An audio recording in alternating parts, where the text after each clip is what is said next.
the shore are the lowest place on earth. Although the River Jordan, a sacred place for time immemorial, flows into it, there is nowhere for the water to go, its only release being the punishing sun evaporating it during the course of each day, leaving just salt and mineral behind. This is very likely the saltiest body of water on the planet, more so than the Great Salt Lake of Utah. Just a few gulps of this liquid will kill a human in a matter of hours. Not only that, but deep sinkholes regularly appear all over its banks, threatening to open up and swallow those foolish enough to wander too close to the shore. Yet, all the same, people have not only lived here, but on many occasions thrived for thousands upon thousands of years. This is Bible country. According to biblical archaeologists, on one edge of this lake, the once prosperous cities of Sodom and Gomorrah may have once thrived. The similarly ancient city of Jericho and a whole multitude of other biblical sites are located only a few days' walk away. And later still, salt merchants from the Bronze Age to the Ottoman era risked their lives to brave the harsh, deadly still waters of the sea. It was also here, generations later, in the spring of 1947, as Palestine teetered on the verge of a new war, that three young Bedouin boys, their ancestors having wandered the region as nomads for time immemorial, stopped at the ancient watering hole of Rash Feshka to rest their animals. The story goes that one of the boys wandered off from the main group. Bored, he began throwing rocks into some nearby caves. When he heard the loud crash of pottery breaking, he stopped in his tracks. Clearly, one of his projectiles had made contact with some sort of an item inside the cave.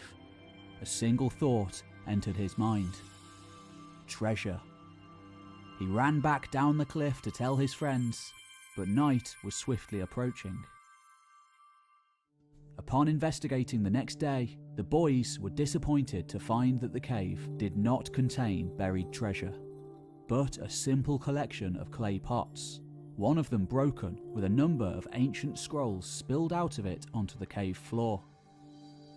Little did they know it at the time, but those Bedouin shepherds had just made the single greatest discovery in the entire history of biblical archaeology and Jewish Second Temple period studies. It was perhaps the most famous archaeological discovery of the 20th century, and soon to become a cultural icon, famous the world over. For those pots contained the first of the Dead Sea Scrolls. This video is sponsored by Magellan TV, a brand new educational streaming service with over 2,000 documentaries to watch on all manner of different subjects. Magellan's producers and curators have brought together an astounding collection of documentaries on history, science, nature, culture, and geography.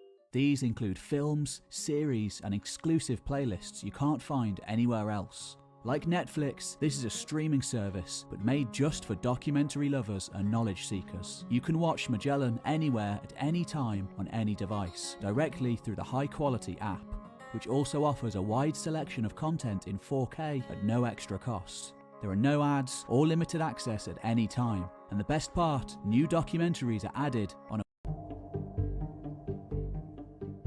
In 1947, once more the dark shadows of war fell upon the Middle East, and to the world at large, as chaos tore through the region over the next 2 years, the whereabouts of those ancient scrolls discovered by the Dead Sea remained shrouded in mystery.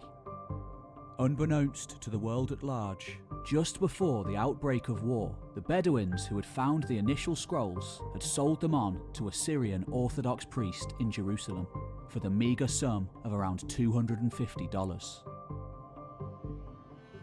Those who read the scrolls at this time were the first to do so in over 2,000 years. noting incredulously that they were nearly identical to the Old Testament Bible that we know today. But, as we shall see, the Dead Sea Scrolls offered so much more. By the time relative stability and a new nation, Israel, surfaced by around 1950, the whereabouts of the scrolls still remained largely hidden. It wasn't until 1954, when an anonymous ad was placed in the Wall Street Journal, that they eventually resurfaced. They'd been smuggled into America and put up for sale. When they were bought, this time by a travelling Israeli archaeologist on the behalf of his country, the price was an astounding $250,000, 1,000 times more than the price given to the Bedouin. As news came out all over the world that the scrolls were the oldest copies of the Hebrew Bible ever found, having only 13 or so minor variants from the 10th century Aleppo Codex, as well as the huge amounts of money involved, the race was on for archaeologists and Bedouin tribesmen to find more of the same out in the desert. Eventually, by 1956, a total of 11 caves containing scrolls had been found. 5 of them natural and 6 man-made, carved out of the soft rock of the region. Astonishingly, all had remained untouched since they were first deposited there some 2,000 years before. They contained somewhere around 800 manuscripts. The scrolls were written in a variety of languages: Aramaic, Greek, Latin, and Hebrew, the various languages spoken in the region 2,000 years ago.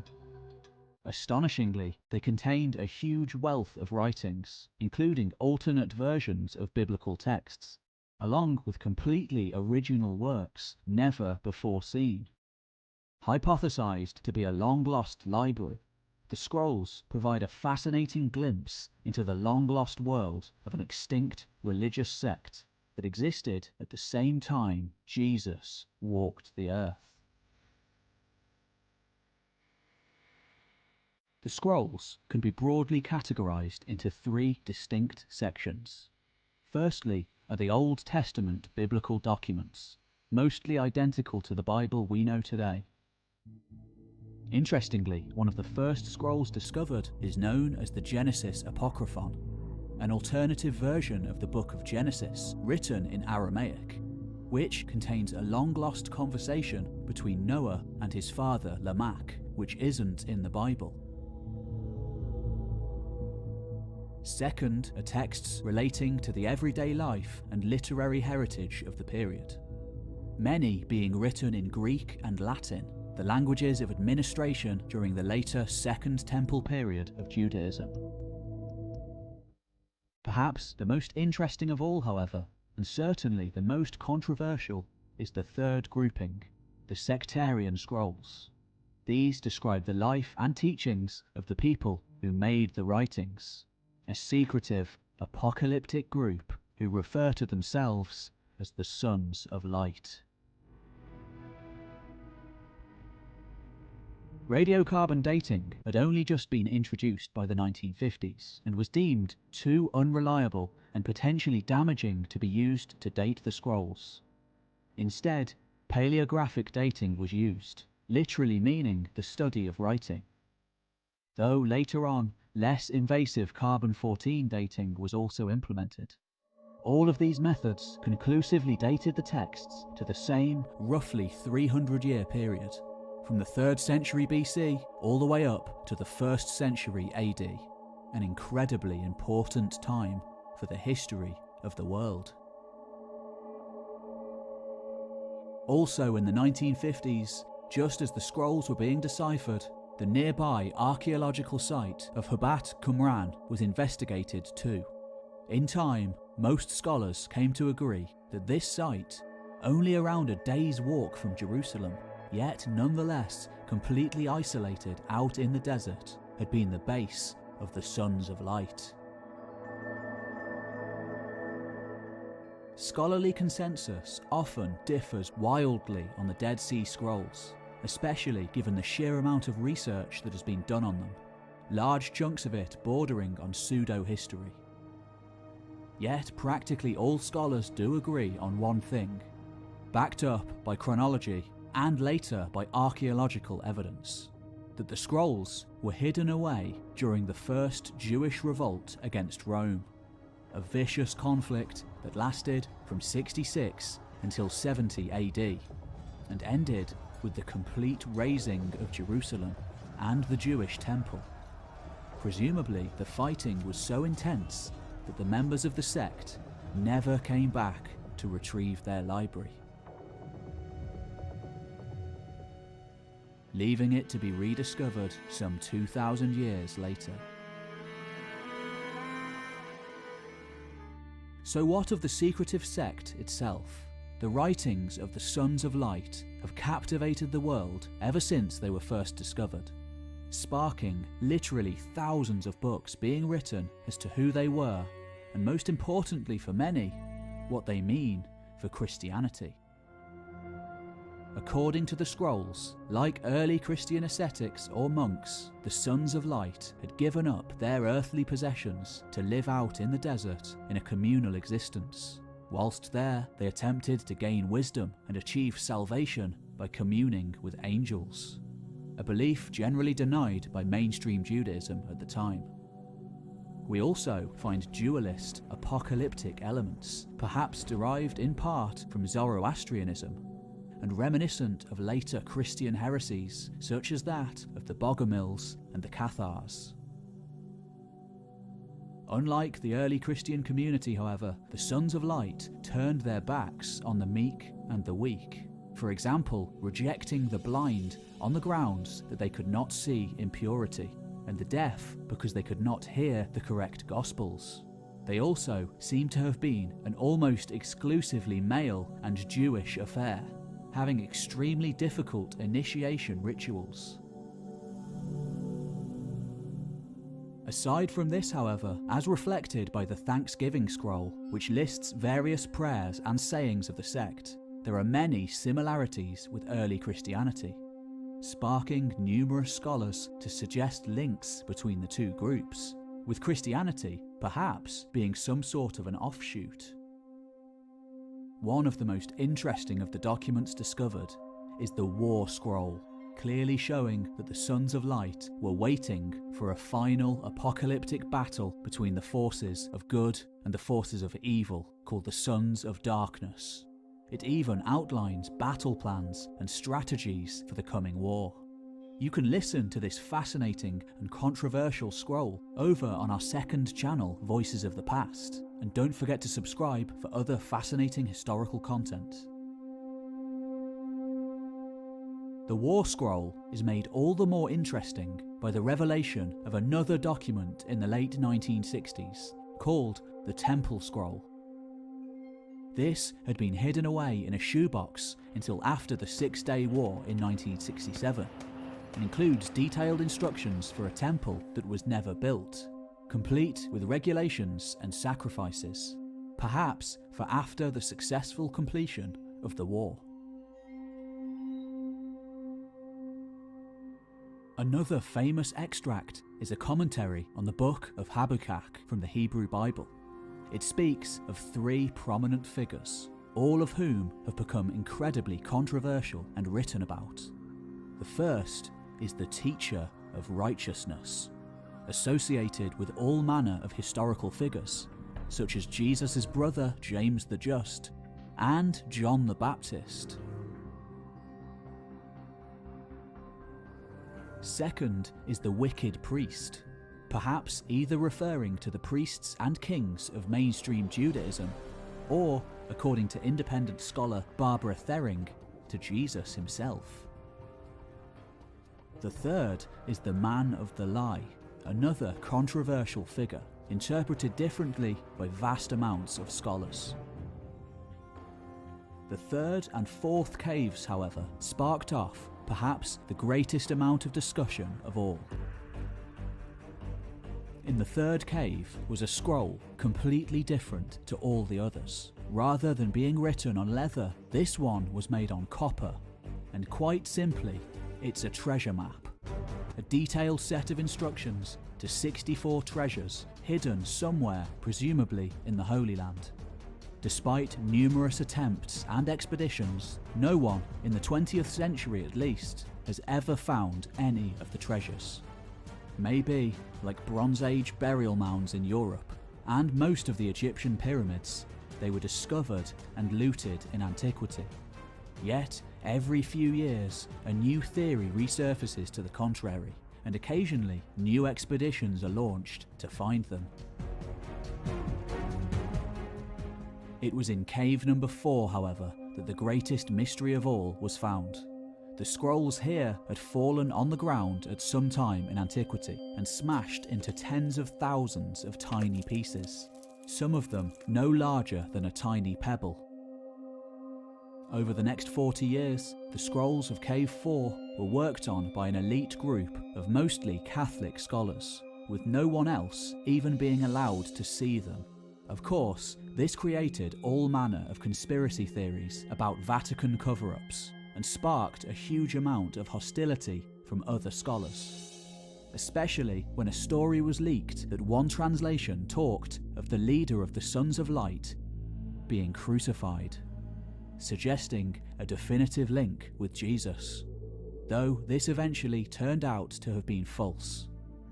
Finally, by the 1980s, one professor and his graduate students were entrusted with index cards that they'd been given, known as a compendium, copies of which had been given out only to trusted scholars. This professor and his students went on to write a computer program which matched the cards up and reconstructed the original contents of the fragments.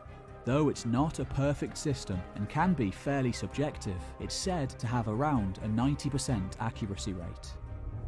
At the same time, secret photographs of the scrolls were left anonymously on one scholar's doorstep and left at Huntington Museum Library in California. In 1991, these were officially released to the public, meaning anyone could access microfilm copies of them, which you can still do online today. As soon as this happened, coupled with new techniques such as infrared scanning, which allowed scholars to gain new insights, the floodgates opened. Along with a new resurgence in quality Dead Sea Scrolls scholarship, all sorts of pseudo-history appeared. Some of the strangest of these ideas include Jesus the Man by Barbara Thering, one of the premises being that Jesus didn't in fact die on the cross, but married Mary Magdalene and lived happily ever after. Also in 1992, Carsten Thiede came up with the idea that there were actually New Testament scrolls amongst the others, though again, this isn't accepted by the vast majority of scholars. In order to fully understand the story of the scrolls, we must understand the context of the age in which they were made. We must go back to the very beginning.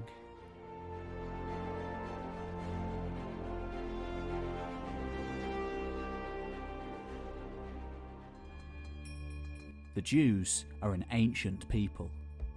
Their roots stretch back thousands of years into the past, further back than most.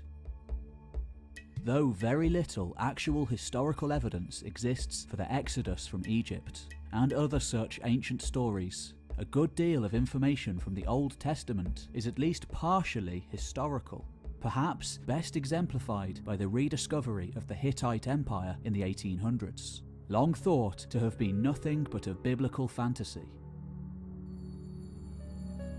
Arguably, the first verifiable period that we have evidence for is the pre-monarchic age of around 1400 to 1000 BC, a time of wandering peoples and warring tribes. This is the age of Abraham and Joseph. By around 1000 BC, a unified Jewish state was born, ruled over by King David, of David and Goliath fame, and then by his son Solomon, famous for the immense wealth of his mines, though no evidence has been found for these, and for the building of the first Jewish temple, said to have been a splendid and magnificent building. The Kingdom of Judea then enters a period of division between two kingdoms, along with a series of wars against outside invaders, such as the Neo-Assyrian Empire, until finally, in 586 BC, the holy city of Jerusalem was destroyed by the Neo-Babylonian Empire. The first temple razed to the ground. Thus began the Babylonian exile. Though this was to be relatively short-lived, in 538 BC, a new power arose.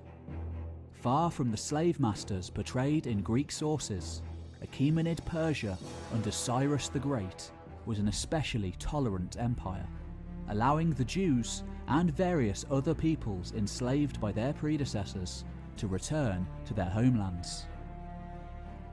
Work soon began on the construction of the Second Temple, along with another 200 years of self-rule. It is during this time that the Old Testament seems to have been mostly written down and, to a certain extent, standardized. In 333 BC, another mighty empire was to arise, dominating and transforming lands from Egypt to Afghanistan and remaking them in its own image. This, of course, was the empire of Alexander the Great. His arrival brought an end to the time often called the Biblical period, the purest and most uncorrupt phase of Judaism harked back to in future generations. When Alexander died without naming a successor, it sparked off a vicious 20-year civil war between his generals. Finally, by 301 BC, at the Council of the Victors, the surviving claimants agreed to carve up the empire. Judea became part of the territory of Ptolemy, one of Alexander's cavalry commanders, ruling from his stronghold of Egypt. Thus, whether the Jews liked it or not, the Hellenistic age had begun. Many Jews began to speak Greek, which fairly quickly became the language of administration and governance, thus explaining why some of the Dead Sea Scrolls are written in Greek. Greek philosophy and science were introduced all over the Middle East, along with hippodromes, amphitheatres and gymnasiums, and a mixture of Greek ideas, traditions and culture mixed with native Jewish ones.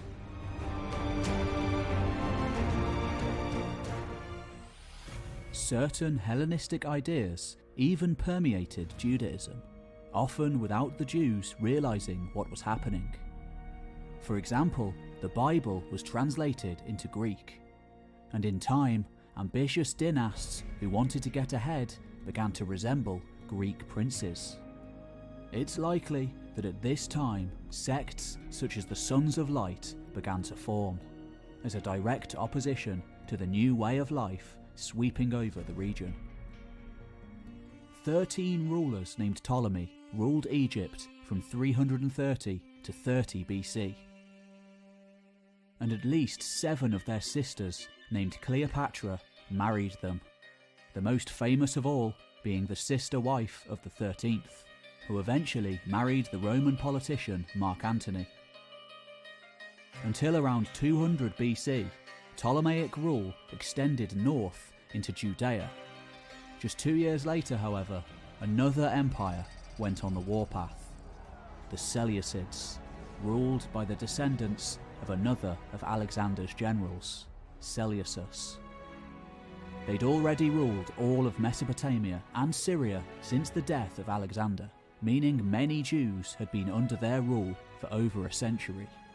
Life under the Seleucid emperors Antiochus III and Seleucus IV continued largely as it had before, with total religious freedom being allowed.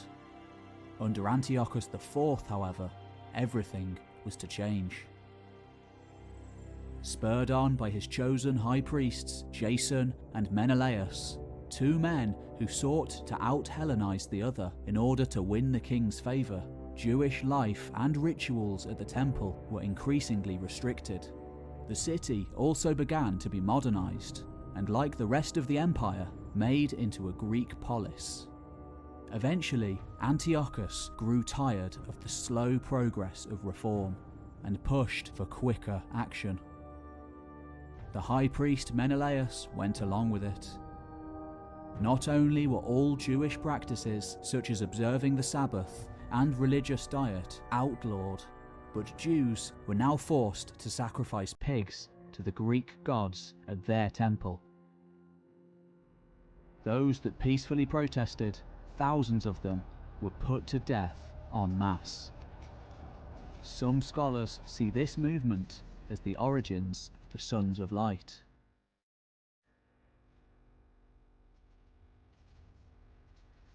Finally, a wide-scale military rebellion broke out, led by a priestly family known as the Maccabees, who began a guerrilla war against Seleucid rule. Mattathias was the leader of the family, but it was his son, Judah, nicknamed Maccabee, meaning the hammer, who, against all the odds, won the war. The kingdom was finally independent once again, and afterwards Judah the Maccabee ruled over it as king in all but name. For, according to long-held tradition, Jewish kings had to stem from the family of David.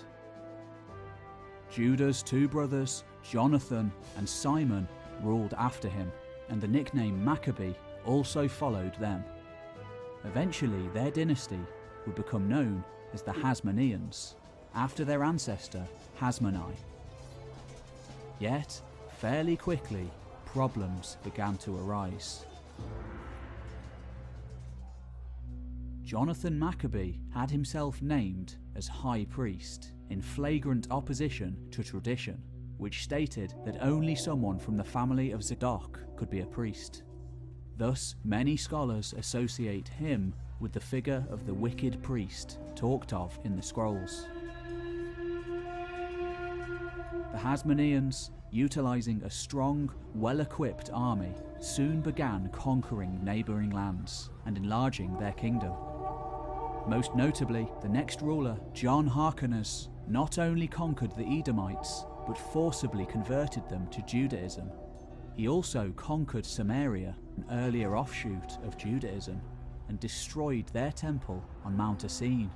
The survivors were all sold into slavery. From Aristobulus I onwards, the Hasmoneans went even further, using the title of king as well as high priest, upsetting religious groups even more. In order to pursue diplomatic ties with the surrounding Hellenistic powers, the Hasmoneans also more and more began to style themselves as Hellenistic monarchs. The next king to rule was arguably the most brutal of the bunch, and he even adopted a completely Greek name, Alexander Jannaeus. Perhaps the most vicious event of his reign came when a Jewish sect known as the Pharisees, opposed to the total religious power of the temple in Jerusalem, began to vocally oppose him. According to contemporary sources, he had all of them, perhaps 800 in all, publicly crucified in the centre of the city, but not before their wives and children were murdered before them. All the while, Alexander watched their slow deaths whilst feasting and relaxing on his recliner, surrounded by his concubines. The time of the Hasmoneans was soon to be over. A reckoning was on the way. But as we shall see, the Pharisees weren't the only oppositional sect in Judaism, not by a long shot.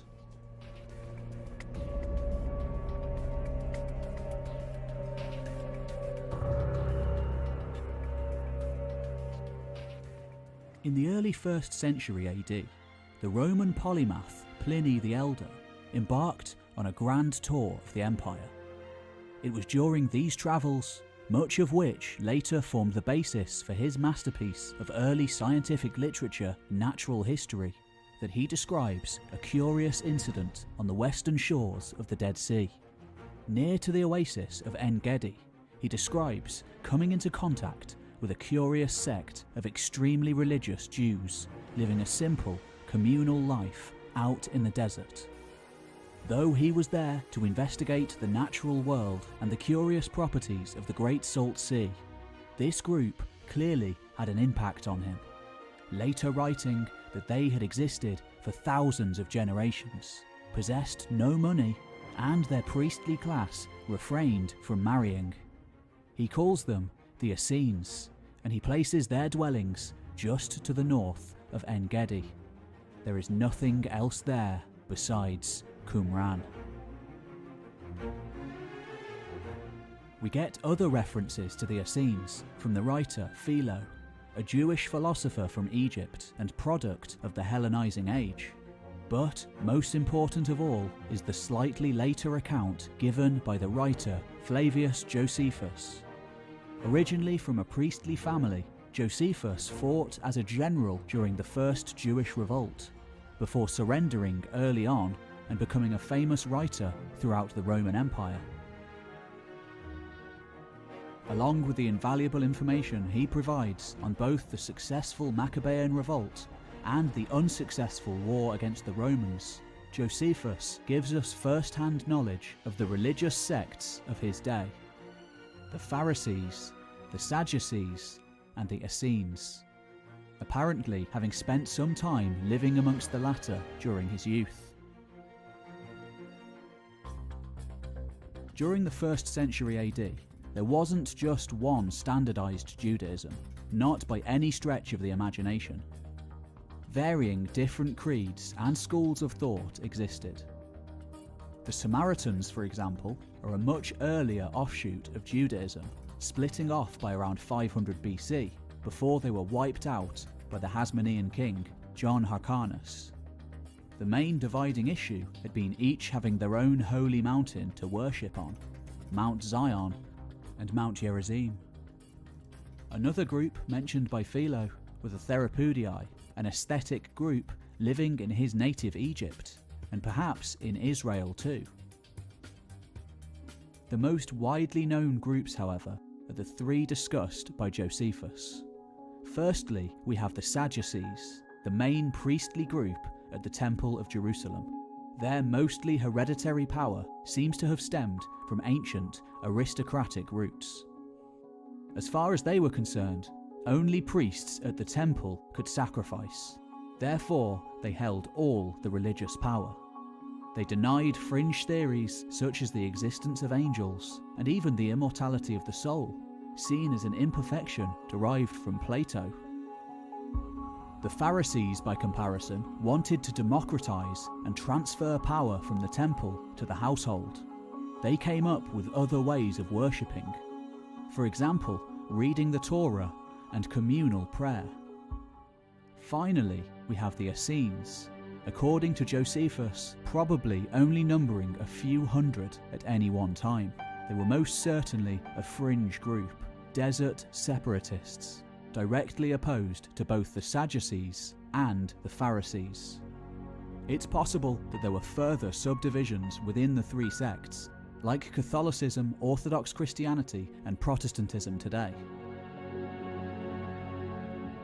Most scholars today equate the Essenes with the Qumran community who wrote the scrolls.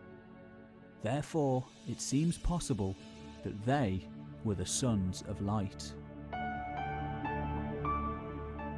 And if they were, it makes the Dead Sea Scrolls all the more important, allowing us an insider's view of the thoughts and beliefs of a Jewish sect, not only contemporary with, but very similar to early Christianity. However, as we shall see, they did differ from Christianity on a number of key issues. But what of the archaeological site adjacent to the caves? A link to the scrolls and the Essenes had long been suspected, but could it be proved?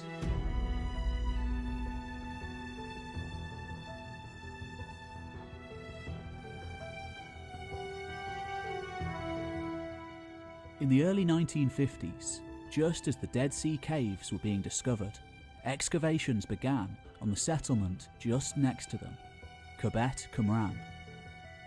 one of the earliest archaeologists to work at the site, had initially dismissed the place as a Roman fort. When a jar was found that was almost identical to one found in Cave 1, however, a link was established. Roland de Vaux, the French Dominican scholar who led the Catholic team that first excavated Qumran, eventually came to the conclusion it had been inhabited between 134 BC and 68 AD, with a brief hiatus after an earthquake in 31 BC, which may explain why the Roman puppet king Herod isn't mentioned in the scrolls. Apparently built on the ruins of an Iron Age fort, dating from the time of King Hezekiah or Josiah, it was during this brief period of self-rule under the Hasmoneans between 166 and 63 BC that communal life at Qumran seems to have begun. Life wasn't easy, and in order to get water supplies, an intricate series of aqueducts and cisterns had to be built. Nevertheless, de Vaux and his team, all being Catholic priests, couldn't help but view the discoveries at least partially through a Christian lens, tending to liken the Qumran community to their own experiences as celibate monks, recording and creating written works in a cloistered community. Indeed, there are many similarities between the archaeological site and early Christian communities.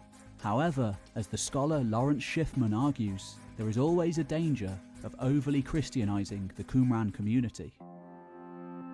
Though some see them as quasi-Christians or Christians before Jesus, the people of Qumran were not monks led by a bishop who performed baptisms. That way of life simply did not exist yet. They were a group of Jews who performed ritual purifications and copied texts in their library.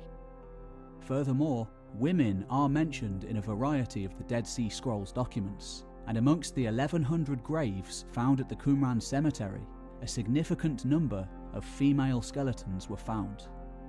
Either the sources such as Philo and Pliny describing the Essenes weren't strictly accurate, or maybe, like later dualists like the Cathars, it was just the highest priests who were celibate. Nevertheless, there is a huge wealth of evidence at Qumran for some kind of a communal life. The site lacked verifiable private residences and had much evidence of inkwells and writing materials. Over 500 coins dating from the Seleucid and Hasmonean periods were found at the site in 3 large clay vessels, leading many to suggest that this was the earthly wealth given up by the members of the sect. We also have evidence of religious doctrine as described in the scrolls and in the contemporary accounts of the Essenes. The pots found at Qumran were of a unique type, being long and thin rather than the usual wide ones found in the Roman Empire. By having a lid instead of a cork, it was less work to open and didn't break the rules of the Sabbath. Also found at Qumran was evidence for the obsession with purity talked of by Josephus, with individual plates being found, very rare in the ancient world. But where did the community live? In the 1980s, archaeologist Joseph Petrarch explored another 17 caves around Qumran. Though he found no new documents, he did uncover significant archaeological data and evidence of habitation, all from the Second Temple period. Finally, between 1993 and 1996, another Israeli team looked again, once more investigating all of the caves in the region, looking to definitively link Qumran to the caves. After all those years of speculation, they found definitive proof, an ancient pathway between the caves and the settlement that can still be seen today. Occasional nails along the route, which had fallen from loose sandals, dated to the Second Temple period. Thus, the Qumran community may have lived in the caves themselves, as well as tents. The clay jars found in the Dead Sea caves seem to have been produced in a hurry. Many blisters and imperfections cover their surface. It may even be that those who made them sacrificed their own lives to protect the knowledge of the sect. For by 68 AD, the apocalyptic struggle they had waited for all those years had finally arrived.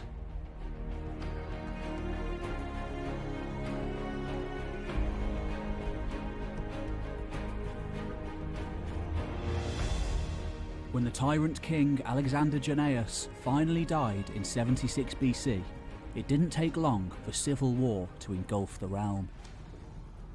His sons Aristobulus and Hyrcanus not only vied with each other for total power over their father's realm, but they involved all of the surrounding powers, including a huge force of perhaps 50,000 Nabateans that marched on Jerusalem from the south. By 63 BC, the hatred felt by the two men was so extreme that they made the questionable decision of inviting the Roman general Pompey, campaigning in nearby Syria at the time, to mediate between them. Of course, Pompey, having just subjugated the Hellenistic realms of Pontus and Seleucia, graciously accepted the offer, eventually quelling the war and setting up Hyrcanus as his puppet king. In 53 BC, however, another Roman army, this time under Pompey's rich yet incompetent colleague Crassus, suffered a catastrophic defeat against the Parthian Empire, opening up the entire Middle East to attack. In chaos comes opportunity, and another Hasmonean dynast, the son of the dethroned Aristobulus, saw it as his moment to strike. By 40 BC, with Parthian support, Antigonus had himself crowned the new king of Judea. It didn't take long, however, for Rome, now unified again and ruled by the Second Triumvirate in the wake of Julius Caesar's murder, to arrive back in the region, eager for vengeance. Antigonus attempted to rule, but the Parthians just weren't that invested. He was easily brushed aside by Rome, and another puppet put back in charge. This ruler, however, wasn't a Hasmonean. As far as many Judeans were concerned, he wasn't even really Jewish. He was a half-Jew, an Idumean, one of those neighbouring peoples conquered and forcibly converted a century earlier by the expansionist ruler John Hyrcanus. Of course, his name was Herod, one of the most hated yet misunderstood figures in history. Herod was a strong man. He was capable at what he did, and he was extremely loyal to Rome, being good friends with Mark Antony and subsequently Augustus Caesar. After working his way up from a regional governorship, he gained some semblance of legitimacy by marrying into the previous ruling dynasty.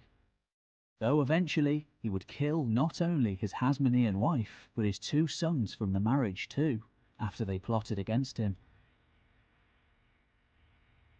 Renowned for his architectural achievements, Herod was hated throughout the land, perhaps best exemplified by the supposed murder of the innocents recorded in the New Testament. Nevertheless, references to Herod are curiously absent in the Dead Sea Scrolls, though this does seem to have been a short period wherein Qumran was abandoned due to an earthquake. Herod had 10 wives, and upon his death 3 different sons succeeded him, ruling over various sub-kingdoms whilst squabbling amongst themselves. By 44 AD, the Romans had had enough, and the whole of Herod's kingdom became an imperial province. By this time, Qumran had certainly become occupied again, as shown by numerous references to Romans and the dates of the scrolls. A new religious sect also appears in the historical record at this time, the Zealots. Unlike their religious predecessors, they simply had one cause: the total expulsion of the Romans.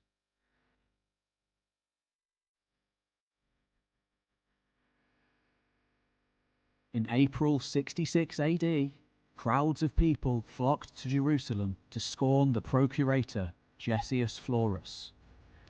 He'd just robbed the temple treasury, and the people were angry. In response, he had the crowd crucified. sparking all-out anarchy in the city. The apocalyptic moment the Sons of Light had been waiting for centuries had finally arrived. This was the beginning of the Great Jewish Revolt. The causes for the revolt were numerous, including the incompetence of Roman governors, outright oppression, Jewish religious sensibilities, class tensions, and general social disunity, exemplified by the 3 separate quarrelling sects that went on to fortify 3 separate districts of the capital.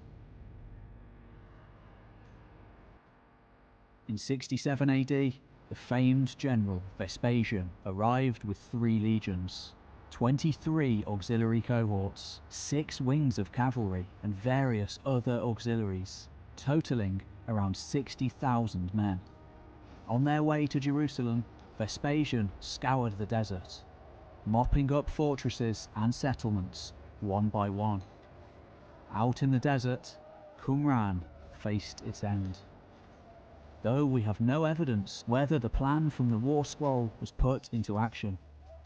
The thick layers of ash and the remains of arrows in the archaeological record suggest that it was unlikely God came down to fight on their side, as they had hoped.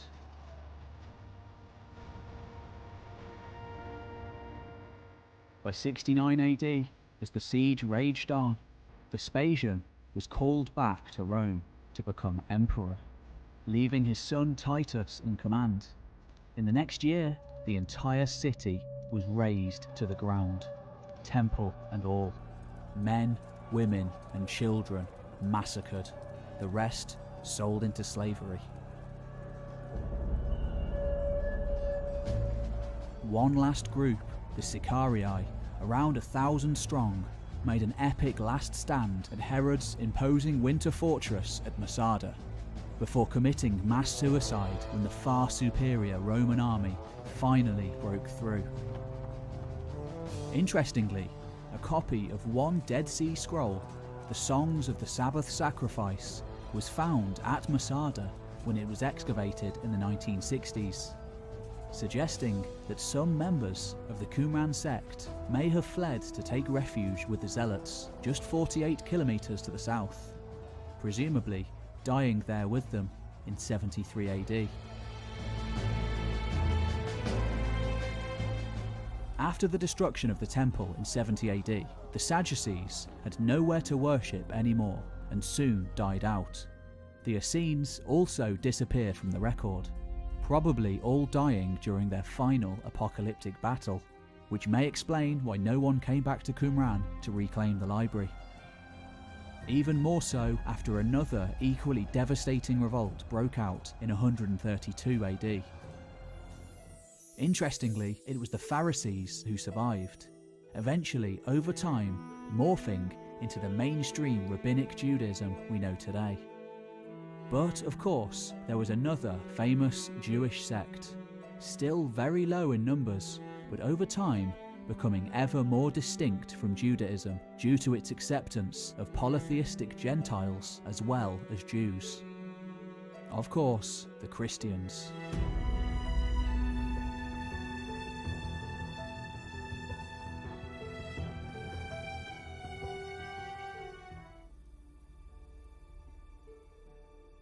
Long before the discovery of the Dead Sea Scrolls, scholar Ernst Renan linked the Essenes to early Christianity in his 1862 book, The Life of Jesus.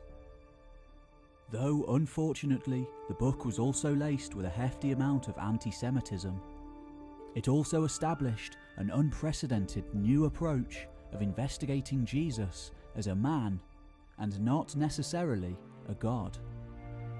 This was met with huge amounts of skepticism, perhaps most notably from Austrian scholar Albert Schweitzer, and the matter was put to rest for another half-century, until the discovery of the Dead Sea Scrolls.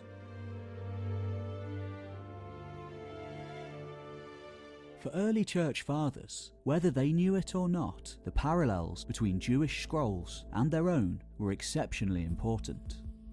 We even have evidence for earlier Dead Sea Scrolls being found in the region and incorporated into early Christianity during the times of the church father Origen in the 3rd century, Eusebius in the 4th century, and Timotheus, a Nestorian patriarch and leader of the Syrian Orthodox Church, in the year 800. The Dead Sea Scrolls aren't Christian, but we can't deny the links made between their makers and the men who went on to form Christianity, with most Bible scholars arguing that the faith does seem to have sprung from a particular apocalyptic movement within Judaism. Why not the Qumran community? There is some evidence for this hypothesis too. In the Bible, John the Baptist, an earlier teacher figure to Jesus, repeatedly scorns both the Sadducees and the Pharisees, but not the Essenes, the same position the Dead Sea Scrolls take. In the New Testament, John chapter 12, verse 38, Jesus says the following: "As long as you have the light, believe in the light, so that you may become children of the light." This sounds very similar to the Sons of Light from the War Scroll.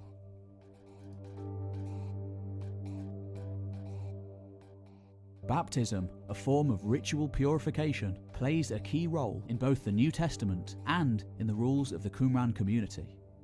But early Christians added to it, saying that it removes sin and transgressions, as well as impurity, offering anyone who wanted to join the chance of absolving their sins as long as they didn't transgress again. Perhaps John the Baptist had been a member of the Qumran sect before branching out and absolving travellers of their sins by ritually purifying them in the Jordan River, whilst living a hermit-like existence from locusts and wild honey. Maybe Jesus met John when he went out into the desert, or maybe he met and lived with the Qumranites. After all, the lower Jordan Valley is only 10 kilometres from Qumran, less than half a day's walk away. Did Jesus take the teachings of Qumran and democratise them for a wider audience, allowing non-Jews, women, as well as disabled and poor people to attain salvation too? Of course, this is just speculation, and we'll probably never know definitively what really happened. But it's interesting to wonder nonetheless. The one most important distinction between the Dead Sea Scrolls and the New Testament is the concept of a Messiah. Though many scholars have tried to equate a messianic figure to the scrolls, this is by no means the mainstream scholarly consensus. Thus, the very existence of Jesus is the major difference and missing link between the two groups, perhaps in itself suggesting a common origin before he rose to prominence.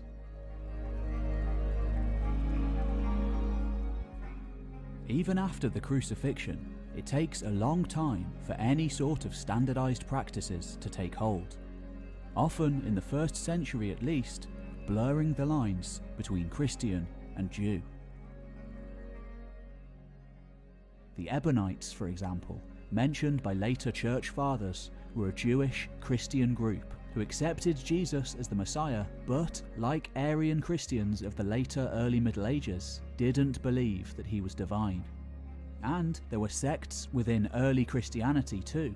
James the Just, the brother of Jesus, for example, wanted to incorporate Jewish aspects into Christianity, such as circumcision, sacrifices, and dietary laws. Paul the Apostle, eventually winning out, argued that these had no place. In terms of popular appeal, Christianity was always going to win out over the Essenes. They were an insular and inward-looking elite chosen group. They didn't necessarily want other people to join. The Qumran community applied the strictest possible adherence to Jewish law, including dietary laws and circumcision. The mainstream Christian movement relaxed Jewish law as much as possible, permitting work on the Sabbath if necessary, such as agricultural work. Jews and Gentiles could join Christianity, which continued to grow at an exponential rate, incorporating formerly polytheistic people of the Roman Empire and beyond. Early Christianity had a very active outreach program, and still does today, with early church fathers like Thomas being said to have made it all the way to India, and early Christian churches very quickly springing up as far away as China. Finally, in the early 4th century AD, the religion became so influential that it took hold of the very heart of Rome itself, with the Emperor Constantine converting, and in the process, for better or for worse, solidifying Christianity's place as one of the most influential world religions. Just maybe, the obscure Jewish sect who called themselves the Sons of Light had a greater impact upon the history of the world than we will ever know.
Been on before.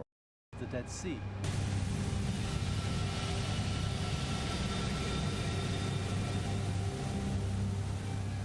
Forgotten by time, forsaken by God, are the Bible's cities of sin preserved in the salt of this acrid chemical sea?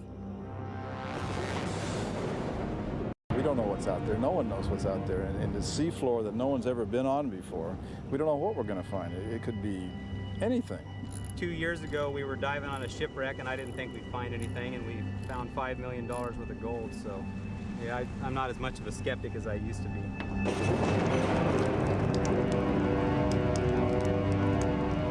What's planned is a journey into the depths of wickedness, into danger, myth, and evil.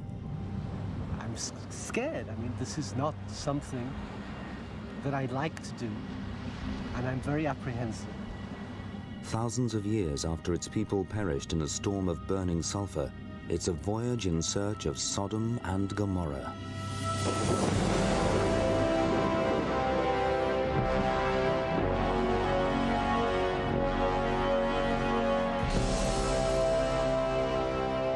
Lying between Israel and Jordan, the Dead Sea and the lands around it are at the heart of the Bible story.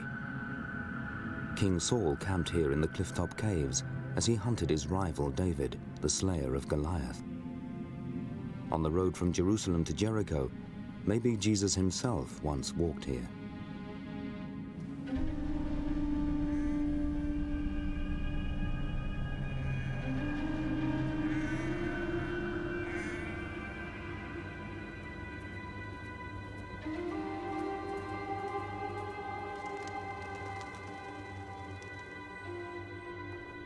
Mike Sanders is a biblical scholar with a lifelong quest to penetrate the myths of time and find solid evidence for the events described in the Bible.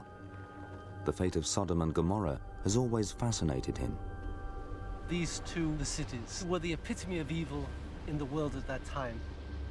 And in spite of Abraham actually negotiating with God to save the cities, God, in the biblical story, decides to destroy them by a fire and brimstone. This punishment has made Sodom and Gomorrah bywords for sin, lechery, and sexual perversion. But for cities so notorious, Sodom and Gomorrah are notoriously difficult to locate. The biblical story, however, is absolutely clear that they were to the north of Jerusalem.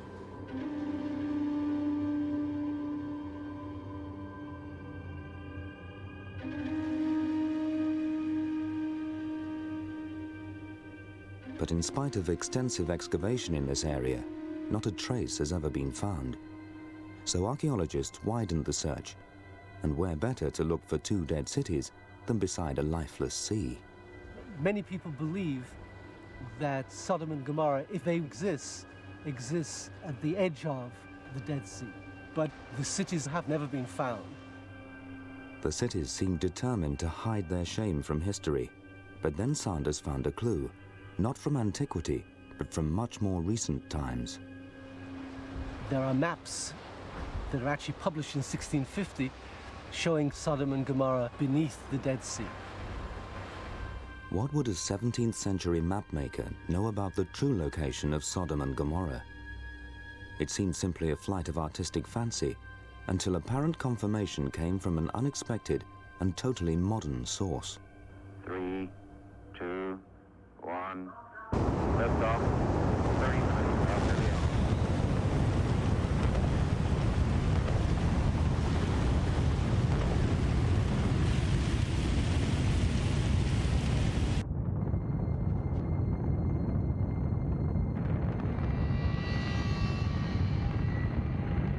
In 1994, the Space Shuttle Endeavour set off on a mission to photograph the Earth from space.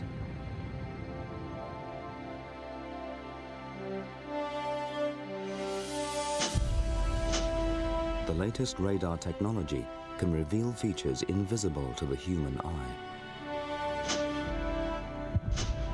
The scientists were looking for information on minerals, vegetation, and the use of fresh water.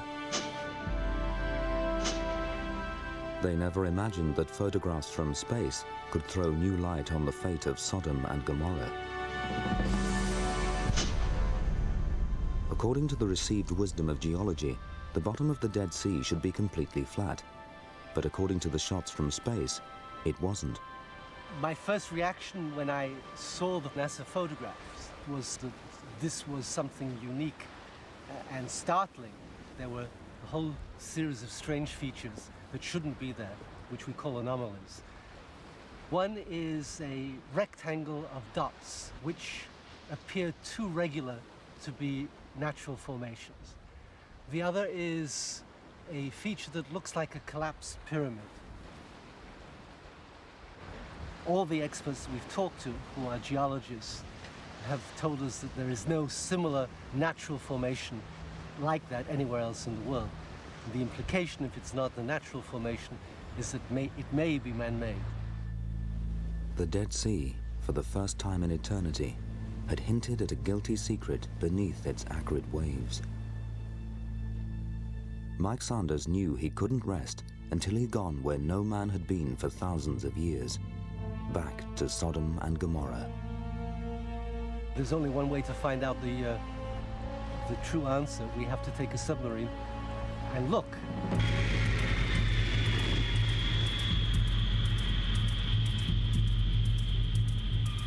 Mike contacted me about a year ago, and he said, would you like to go diving in the Dead Sea? After his initial shock, laughter, obviously thinking he had a nutter on the phone, he said, The Red Sea? I've always wanted to go to the Red Sea. And he said, no, the Dead Sea. I said, I don't think anyone's ever dove in the Dead Sea. And he said, that's right. I think he said, I'll get back to you.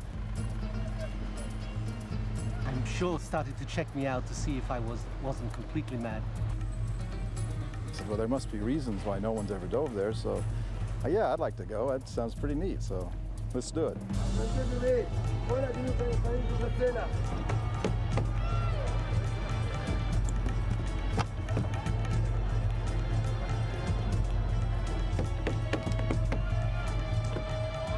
The mini-submarine Delta holds 2 people, a pilot and an observer. Hey, it looks pretty good. All right, looks like it survived the trip.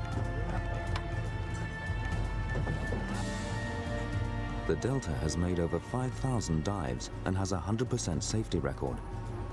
But as it leaves Jerusalem, it faces its most testing mission, one which doesn't have the automatic blessing of the powers that be. It's okay, a couple of nutters deciding we want to take a submarine to the bottom of the Dead Sea, but there are governments involved and there is money involved, and neither were easily persuaded. As the Delta approaches the Dead Sea, a military checkpoint reminds the mission that it's not just underwater hazards they face. There are political and security obstacles to get around. After 2 years of negotiation with the Israelis, Jordanians and Palestinians, Sanders has only been granted a limited amount of time for diving. Every moment and every dive will be critical.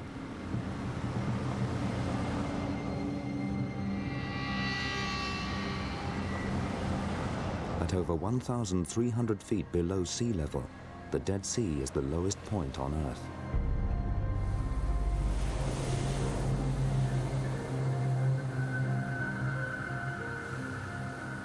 The seawater is more than 30% salt, with minerals so concentrated that practically nothing can live in it. The Dead Sea embalms and encases everything that enters it in a crust of salt. This buildup on a ship's hull took only 2 weeks to form.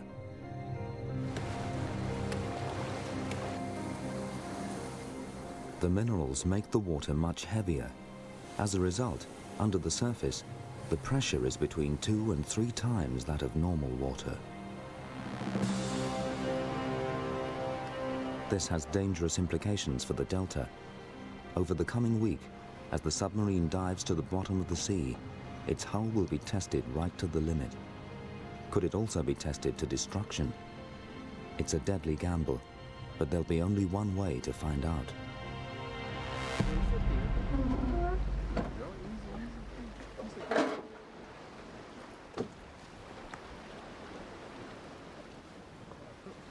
Both feet together. There you go.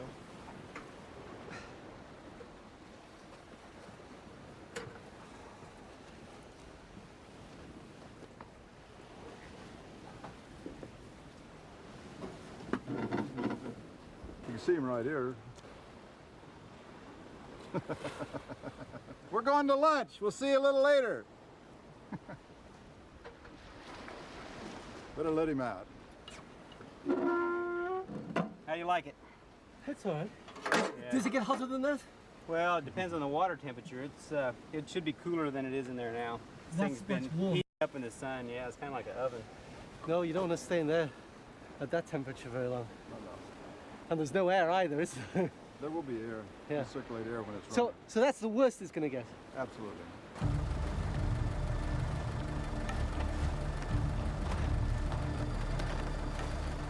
Already 1 day behind schedule, Mike has another headache. Delta normally dives with backup from some of the most advanced research ships in the world. Here at the Dead Sea, former Israeli SAS captain Moti Gonen and his men are having to prepare the submarine support barge out of parts cannibalized from anything at hand. Untested, these primitive fittings will have to operate perfectly if the submarine has any hope of surviving these heavy and hostile waters.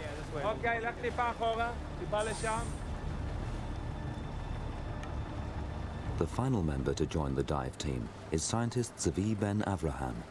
As director of the Dead Sea Research Center, Zvi has studied these waters for more than 20 years and knows more about their strange qualities than anyone else. One of the unique properties of the Dead Sea is that it hardly have any oxygen. And because you have no oxygen, you have no corrosion, no rust, no nothing. And it's a very good example. Just look on this pile, just under the water level. Very clean, and it can stay clean for tens of years. Above the water, you see how much it's rusty. So, in short, you want to keep something, put it in the Dead Sea.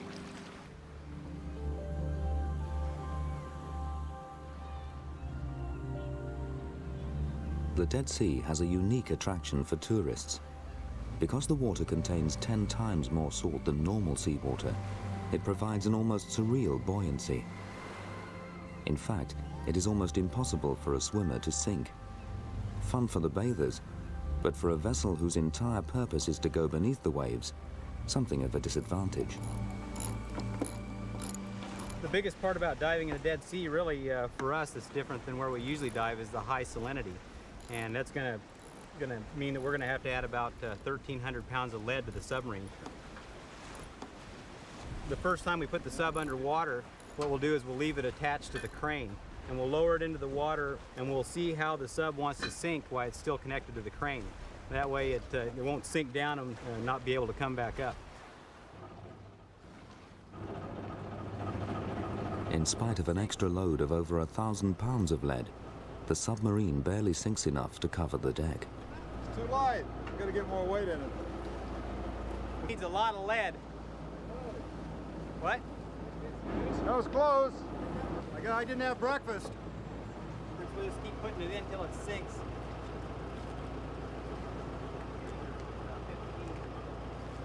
Got over 1,200 pounds in it now. Word quickly gets around the bobbing bathers of a new attraction, the submarine that refuses to sink. You can see the salt on it already glistening. It's taking a lot more weight than we thought it would. Finally, the delta sinks under the water. Yeah, so it's about 100 pounds difference between salt water and fresh water. Here, we're putting in over 1,300 pounds to get it under. So it's a heck of a difference.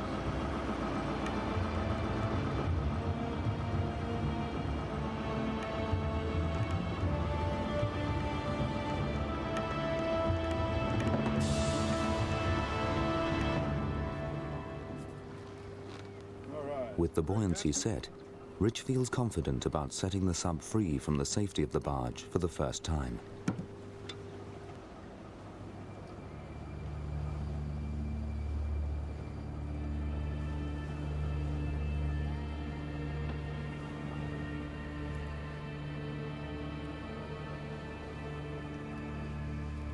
Gingerly, the sub makes a tour of the support vessel.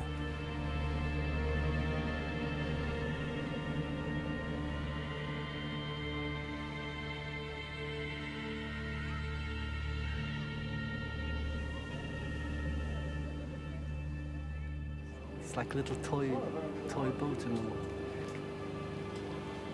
But it will do amazing things. We've been worried for months whether this would work or not, and we proved that we can dive in the Dead Sea. The visibility's not bad. We can see good enough. It should be all right. And most of it's flat enough. The sonar should work well. So if there's targets out there, I think we'll find them. Now we can find the truth. Whatever it is. Nothing there? Okay, there's nothing there. If there are two tells and Sodom and Gomorrah there? Okay. If we find wrecks, wonderful. If we don't find anything, that's the truth. That's the truth too. And it's important that people know always the truth.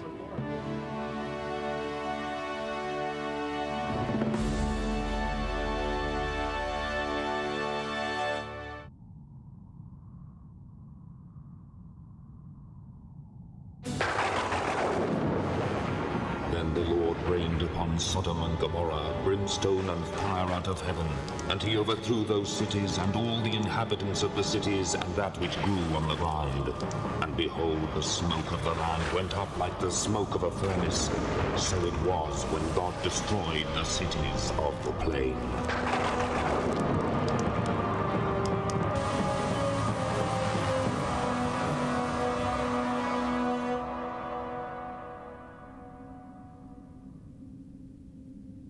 According to the Bible, God warned the wicked citizens of Sodom and Gomorrah to mend their ways or face the consequences. When he saw that the people were ignoring his warning, in his wrath he wrought a terrible revenge on their disobedience. But in the thousands of years since that cataclysmic event, no one has found any evidence for the cities. So was the Old Testament account just a fable, an old-fashioned morality story? Father Innocent, the priest at St. George's Madaba on the Jordanian side of the Dead Sea, has no doubts about the story's literal truth. Of course it did happen. What really matters for us Christians, it is that there has happened something which was considered to be the punishment from the Lord. Whether you believe it or not, it's up to you. But we as Christians, yes, we believe and we accept the whole of the Bible. The present stage of archaeology suggests that none of the events in the Old Testament are true. And yet, the Old Testament is written as a history. Scholars who look at it suggest that it is a historical work, and yet there's no historical evidence. It doesn't seem to make any sense whatsoever. The moment of truth has arrived. Today the Delta will travel to a place never before seen by man, except perhaps by those who perished in a storm of brimstone. The dive team have chosen to explore the anomaly which appeared as a rectangle of dots on the NASA photograph.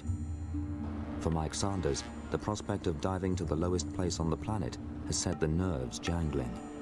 I'm scared. I mean, this is not something that I'd like to do, and I'm very apprehensive. If you ask me, would I go down in a submarine like the Delta anywhere else in the world at any time, the answer is not for $1 million or even $10 million. I'm going down because we have seen the anomalies and I have to do it. I'm not going down because I like to do it, want to do it, or would do it anywhere else for any amount of money at any time, anywhere. Okay, Michael. Best thing is to stand up on the deck. You want to go in both feet together. Yeah, we take your shoes off.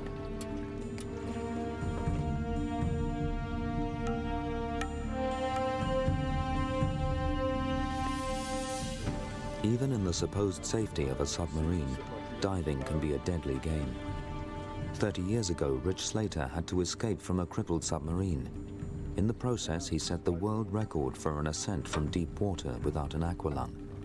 It took him 2 minutes to reach the surface from over 225 feet down. The experience took him to the very brink of death. All right, here we go. Let's do it. You got it? See you later. Are they closing the hatch? They've scaled Everest. They've been to the North Pole. They've been to the moon. They've sent spaceships to Mars. Nobody has ever been to the bottom of the Dead Sea. Okay, welcome to Delta Dive 5033. I'm waiting.